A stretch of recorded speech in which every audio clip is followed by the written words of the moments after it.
أعوذ بالله من الشيطان اللعين الرجيم. بسم الله الرحمن الرحيم.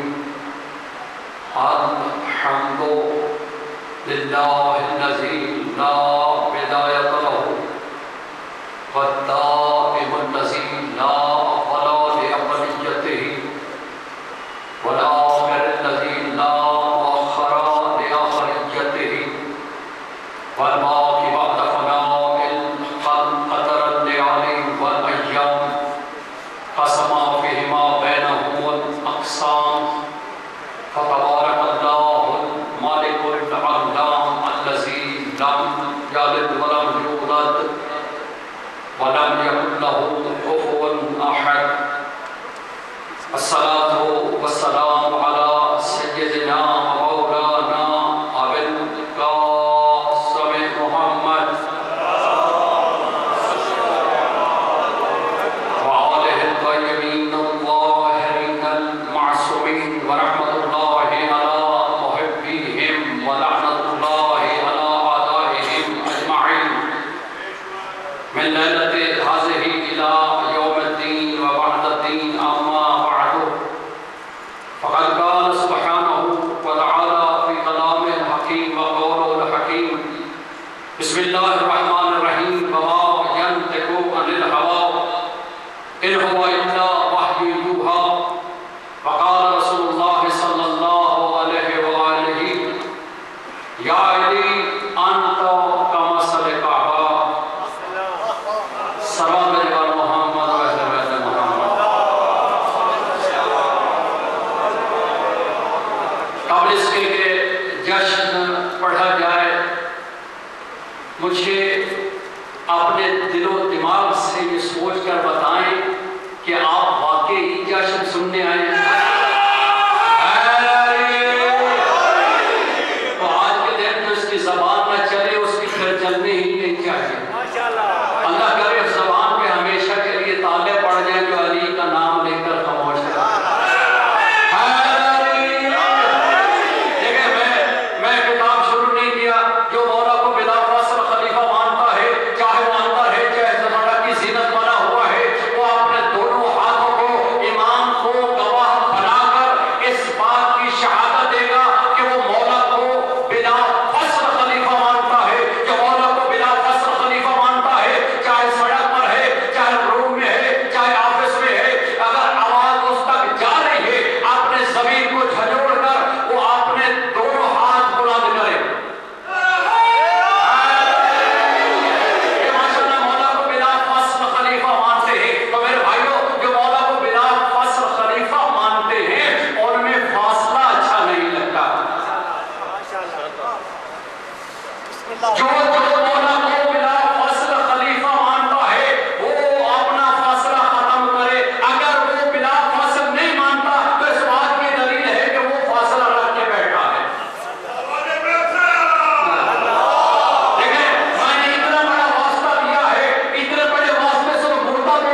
بڑی عظیم ہستی کہ جن کا قصیدہ قرآن پیش کرتا ہے انما یرید اللہ لیذہب عنکم الرجس اہل البیت ویطہرکم تطہیرا. اہل بیت ایسے پاک ہے جیسے پاک ہونے کا حق ہے.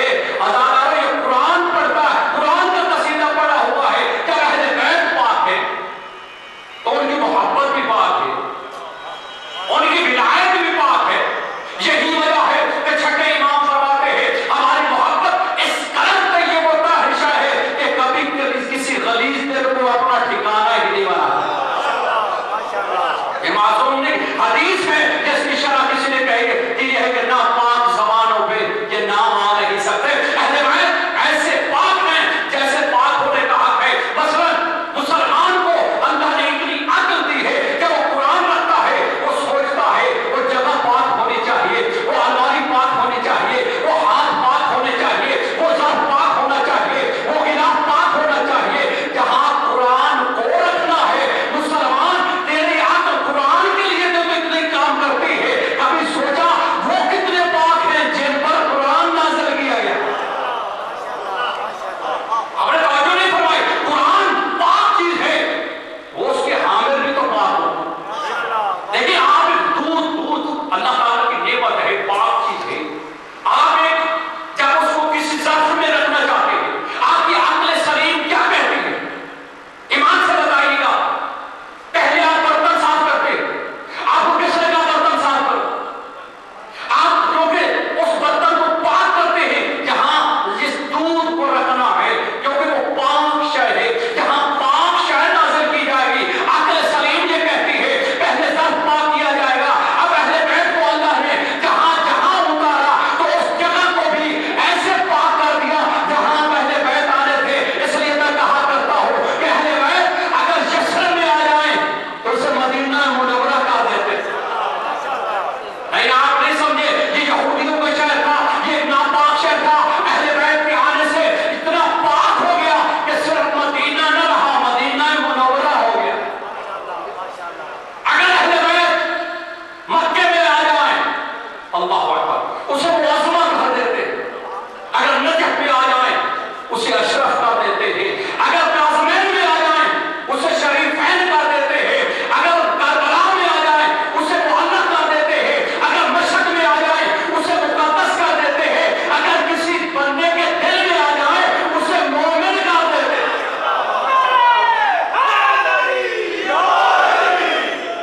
ہم کتنے خوش قسمت ہیں کہ اللہ نے ہمیں ایسے معصوم امام نصیب فرمایا.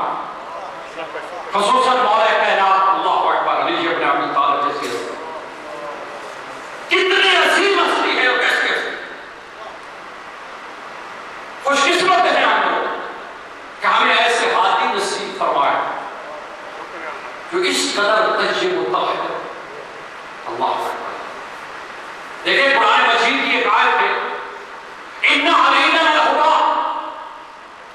یہ اللہ تعالیٰ کا فرمان ہے کہ انسان کی ہدایت کرنا، کیونکہ ایک معصوم کا نزول ہوا ہے تو اس لیے میں نے یہ آیت پڑھی. انسان کی ہدایت کرنا، صراط مستقیم پہ قائم رکھنا، اسے جنت تک لے جانا، اسے کامیاب کرنا. ان علینا الہدیٰ. اللہ فرماتا ہے یہ مجھ اللہ کی ذمہ داری ہے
مسلمانوں کو اس بات کی سمجھ آ گئی، سارا زمانہ جو ہے الحمدللہ مذہب اہل بیت قبول کر لیں۔ دیکھیں ایک مثال دیتا ہوں اور بات ختم کر لیں۔ سب سے بڑی مسٹیک یہی ہے کہ قرآن کی ہدایتوں کو سامنے نہیں رکھا گیا اور کہا گیا کہ فلاں جنت میں چلا جائے گا چاہے بعد میں قتل کرتا رہے۔ پیغمبر نے کہا تھا فلاں جنت چلا جائے گا چاہے بعد میں پتلی شراب بھی پیتا رہا۔ یہ نہیں کہتے کہ قرآن نے کس سے منع کیا۔ دیکھیں آپ سارا سال گوشت کھاتے، آخری بار کھاتے ہی نہیں کھاتے، آپ خاموش بیٹھے کھاتے ہی نہیں کھاتے۔ کبھی کسی قصاب سے پوچھا، ایمان سے بتائیے گا کہ یہ جو تم نے جانور ذبح کیا ہے بکرا، اس میں کوئی عیب تو نہیں تھا، اس میں کوئی نقص تو نہیں تھا، یہ اندھا تو نہیں تھا، بہرا تو نہیں تھا، لگڑا تو نہیں تھا، کوئی عیب تو نہیں تھا، کوئی نہیں پوچھتا۔ عیب تو دور کی بات ہے، ہم حلال حرام نہیں پوچھتے، جبکہ 70% ہوٹلوں پہ حرام جانوروں کا گوشت پہنچتا ہے۔ جو جنگل میں مر گیا وہ کیا پٹواری نے اٹھایا اور وہ ادھر لے آتا، ہوٹل پہ اس نے ڈیل کی ہوئی، آگے وہ چلا جاتا ہے، گوشت بن کے پیچھے پتہ نہیں ہے وہ ٹی بی کا مریض ہو، پتہ نہیں وہ جانور کینسر کا مریض ہو، کوئی نہیں، اس لیے کہا ہوٹلوں سے کم گوشت کھایا کریں۔ ہم کوئی نہیں پوچھتا، آئے بسم اللہ، جب آپ گوشت کھاتے یا لینے جاتے کوئی نہیں پوچھتا قصاب سے یہ جانور حلال تھا یا حرام، اس میں کوئی عیب تو نہیں تھا، نہیں پوچھتے نا، ایمان سے بتا، خاموش کیوں نہیں پوچھتے۔ لیکن جب قربانی کرنے جاتے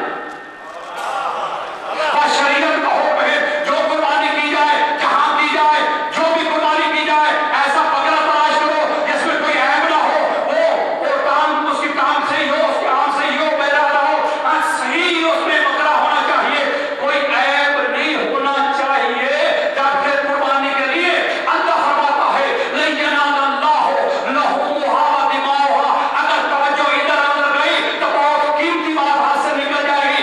قربانی کے لیے اللہ کہتا ہے نہ تمہارا گوشت پہنچتا ہے نہ تمہاری کھالیں پہنچتی ہے، لیکن اللہ نے یہ شرط کیوں لگا دی ہے کہ جب بھی قربانی کرو وہ جانور بے عیب ہونا چاہیے۔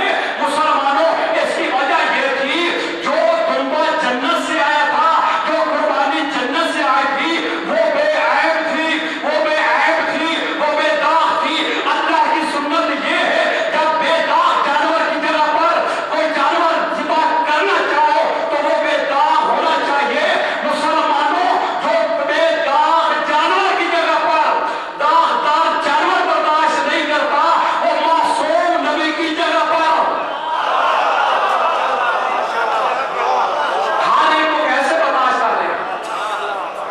ہمارے معصوم امام ہیں اور اہل بیت ایسے پاک ہیں جیسے پاک۔ دیکھیں مسلمان پاک ہوتا ہے، قبلہ ہمارا گھر پاک ہے، ہمارا گھر جو بھی مسلمان ہے کلمہ پڑھے پاک ہو جائے، اس سے پڑھ کر کیا پاک ہے؟ مسجد پاک ہے، آگے بات 5 منٹ، مسجد پاک، مسجد سے پڑھ کر کیا پاک ہے؟ بتائیں نا، خانہ پاک، ٹھیک ہے نا، ہم مسلمان کا گھر پاک، مسجد امام بارگاہ پاک، پھر آخری منزل توجہ خانہ کعبہ۔ خانہ کعبہ کے لیے قرآن کہتا ہے وَإِذْ قَالَ إِبْرَاهِيمُ وَإِسْمَاعِيلُ طَاهِّرْ بَيْتِي لِلطَّائِفِينَ وَالْعَاكِفِينَ وَالرُّكَّعِ السُّجُودِ، اے ابراہیم و اسماعیل میرے گھر کو پاک کرو طواف کرنے والوں کے لیے، رکوع کرنے والوں کے لیے، سجدہ گزاروں کے لیے۔ مسلمانوں جس سے ابراہیم و اسماعیل پاک کریں اسے بیت کہتے ہیں، جنہیں اللہ پاک کرے انہیں اہل بیت۔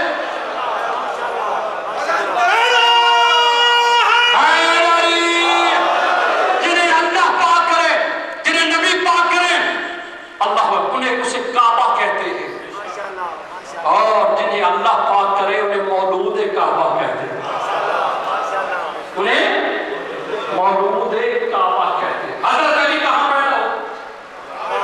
خانہ کعبہ۔ اس میں کسی کو بھی شک نہیں ہے، آج کل کچھ شک کی مثال ہے، کیونکہ جب ان میں شک ہوتا ہے تو پھر جو شک ظاہر ہوتا ہے، جب کسی میں شک ہو وہ شک زبان سے ظاہر ہوگا، وہ کہتے ہیں جی کہاں لکھا ہے؟ یہ کتاب مدارج النبوہ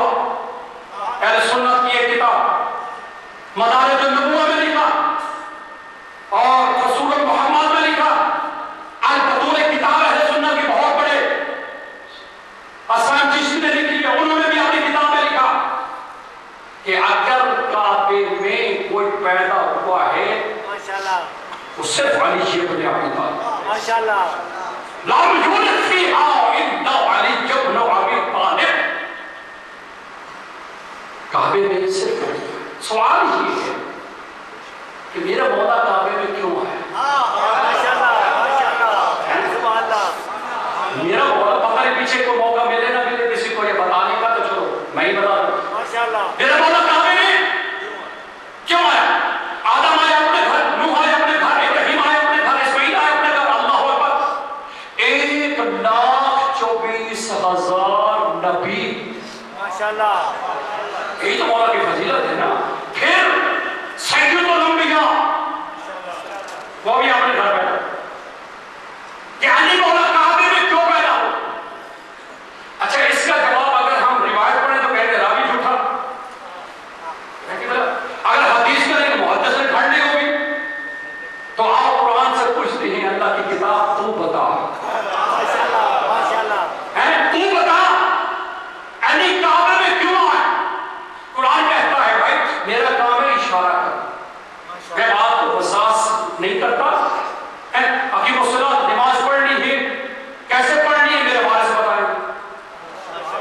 ٹھیک ہے، قرآن سے پوچھتے ہیں نا، کیونکہ قرآن کا دعویٰ ہے بلا رب پہ بلا یابسن الا فی کتاب مبین. ہے قرآن کا دعویٰ یہ نہیں. قرآن کی آیت ہے میرے اندر خشک و تر کا موجود ہے. تو یہ تو اتنا بڑا مسئلہ ہے، یہ بھی قرآن میں ہونا چاہیے. بھائی قرآن میں ہے نا خشک و تر کا مسئلہ ہے نا. جب مثال میں واقعہ میرے ذہن میں آ رہا ہے، امام حسن علیہ السلام، قبلہ امام حسن علیہ السلام کے زمانے میں سازش کی گئی دوسری پارٹی کی طرف سے کہ یہ بہت اپنے آپ کو، ان کے باپ بھی بڑا کہتے تھے سلونی، اور یہ بیٹا یہ بھی بڑی علم کی بات کرتا ہے، لہذا کیا کریں. پہلے بڑا جلسہ ہو، ایجنسی نے جلسہ کیا. اس میں یہ طے ہوا کہ جب یہ کتاب کر رہے ہو تو کوئی اس میں سے سوال تیار کیا. تو امام حسن توجہ رکھیے خدا کے لیے، امام حسن نے یہی پڑھا کہ ولا رب ولا یابسن الا فی کتاب مبین. ہر خشک و تر کا علم قرآن مجید ہے. ایک بندہ کھڑا ہوا جو سوچ کے آیا تھا، کہا مولا کیا ہر شے کا علم قرآن میں موجود؟ ہاں بالکل. کہا میں کوئی سوال کروں، میں کچھ پوچھنا چاہوں؟ کہا پوچھو، توجہ رکھیے گا. ماشاءاللہ، وہ سوچ کے آیا تھا پیچھے بڑے پلارے کے ساتھ.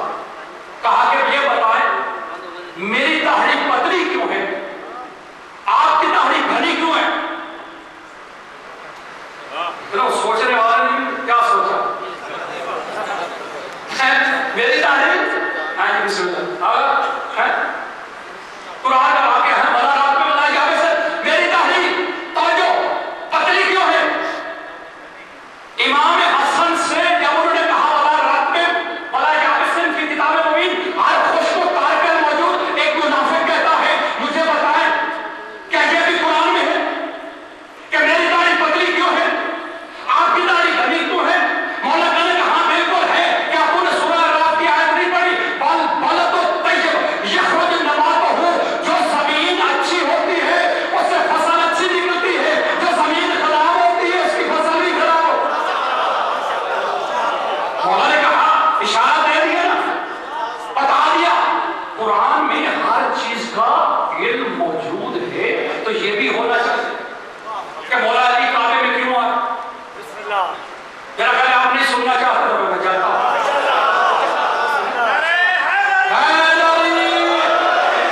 لیکن قرآن کہتا ہے میرا کام ہے اشارہ کرنا. دو آیتیں قرآن کہتا ہے الرجال قوامون علی النساء. اللہ فرماتا ہے اسلام کا یہ قانون ہے کہ اچھی زندگی گزارنے کے لیے ہر مرد کو اپنی عورت پہ بلندی ہونی چاہیے، فضیلت ہونی چاہیے. دیکھیں میری طرف توجہ رکھیں، بڑے ہر مرد کو اچھا نظام گھر کا چلانے، ایسا نہ ہو کسی فضیلت میں بیوی پڑ جائے. مثال دیتا ہوں، دیکھیں ایک شخص بہت بڑا لینڈ لارڈ تھا، بہت بڑا لینڈ لارڈ.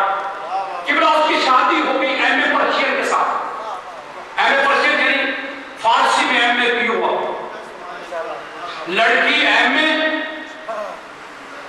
شوہر ایم میں، انپڑھ تھا نا، ایم نہیں ہوا نا، اس کی نہیں بنتی ہے نا، اس کی انگلش بنا دیں ہے، شوہر ایم میں، بیوی ایم میں۔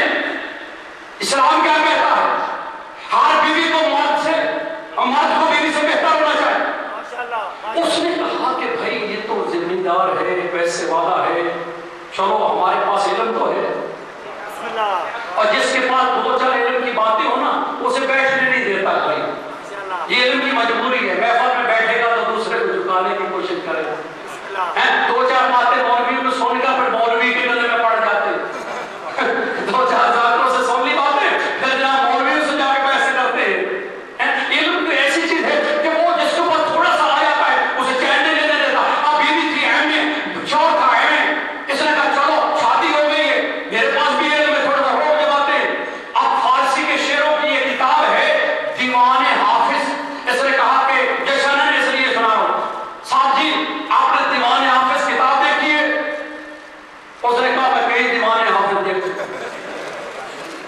اس نے سمجھا شاید کوئی کتاب دوسری ہو اس کے ذہن میں، کہا میں شعر پڑھ کے اس کا ترجمہ بتا۔ اس نے شعر پڑھا، یہ سر پکڑ کے بیٹھ گیا، ان پڑھ تھا، ایم تھا، کافی دیر سوچتا رہا، آخر بیگم صاحبہ نے کندھا ہلا کر پوچھا شعر کا مطلب آ گیا سمجھ میں؟ کہا بالکل آ گیا کہ تیرا میرا گزارا نہیں ہو سکتا، تیرا میرا عقدی ضابطہ قرآن کے خلاف ہے۔ قرآن یہ کہتا ہے مرد کو ہر اچھی صفت میں بلند ہونا چاہیے۔ اب دیکھو علی کعبے میں کیوں آئے کہ اللہ نے لوح محفوظ میں لکھ دیا تھا کہ فاطمہ کو بھیجوں گا رسول کے گھر میں، رسول کے گھر میں پیدا ہونا ایک بہت بڑا شرف ہے، ایک بہت بڑا اعزاز ہے، ایک بہت بڑا اللہ کی نعمت ہے۔ اگر فاطمہ اس بات پر شکر کرے کہ میں نبی کے گھر پیدا ہوئی ہوں تو علی سر جھکا نہ کرے بلکہ خدا کر کر کہے تو نبی کے گھر پیدا ہوئی، میں اللہ کے گھر۔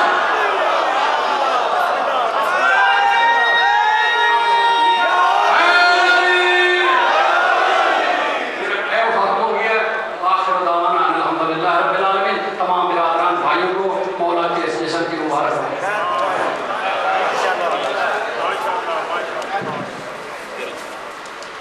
بابا کرنے والے سے بات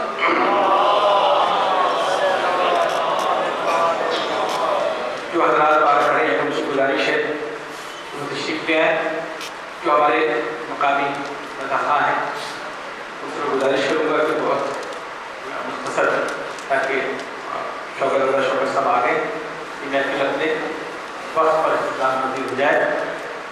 4 مصرے اور اس کے بعد یہ ایسے آپ کی خدمت میں حاضر ہوں گے۔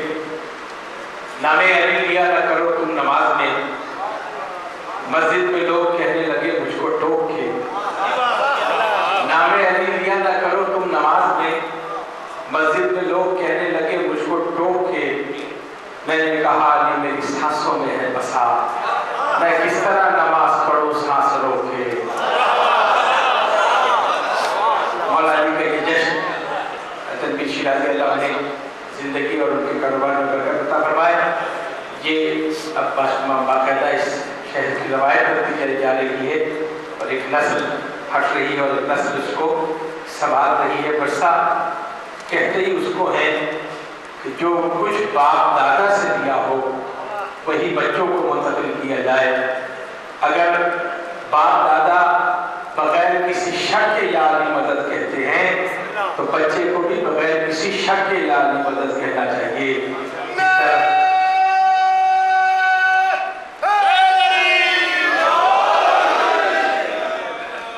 جناب شیخ وسیم ہمارے بہت خوبصورت ذہن سے پڑھنے والے مولا کے اس جشن